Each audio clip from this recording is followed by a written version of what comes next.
इस वीडियो में हम ये देखेंगे कि जब हम किसी कस्टमर को डिफ़ाइन कर रहे होते हैं तो कस्टमर को एक टाइप भी असाइन करते हैं।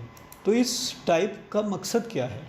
मकसद ये है कि हम कस्टमर की ग्रुपिंग कर सकें, यानी कुछ कस्टमर्स हों उनको हम ऑर्डिनरी टाइप लगा दें, कुछ कस्टमर हों उनको हम सिल्वर टाइप लगा दें, यानी कस्टमर के ग्रुप क्रिएट हो जाएं। अब फिर नेक्स्ट ये है कि उन ग्रुप क्रिएट करने का फ़ायदा क्या है? उसका फ़ायदा ये है कि अगर लॉयल्टी कस्टमर हो तो हम एक ग्रुप को फ़र्क डिस्काउंट दे सकते हैं और दूसरे ग्रुप के तमाम कस्टमर को फ़र्क डिस्काउंट दे सकते हैं। इसी तरह अगर हम क्रेडिट कस्टमर का इस्तेमाल करते हैं, यानी वो कस्टमर जिनको हम उधार पे बेचते हैं, तो उनकी भी इसी तरह ग्रुपिंग कर सकते हैं टाइप लगाकर। अब फ़ायदा ये होगा, उसी तरह हम कस्टमर को डिस्काउंट भी दे सकते हैं और दूसरे हर कस्टमर, एक ग्रुप में जितने कस्टमर हैं उनके लिए एक फ़र्क प्राइस भी आइटम की रख सकते हैं।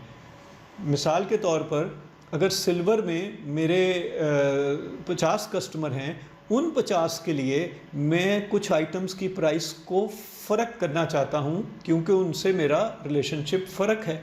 इसी तरह एक दूसरा ग्रुप अगर गोल्ड हो तो मैं इन्हीं आइटम की प्राइस उन कस्टमर्स के लिए कुछ और रख दूंगा। इसको हम कस्टमर टाइप बेस्ड प्राइस बोलते हैं। तो ये फ़ायदा है कस्टमर की टाइप्स मेंटेन करने का।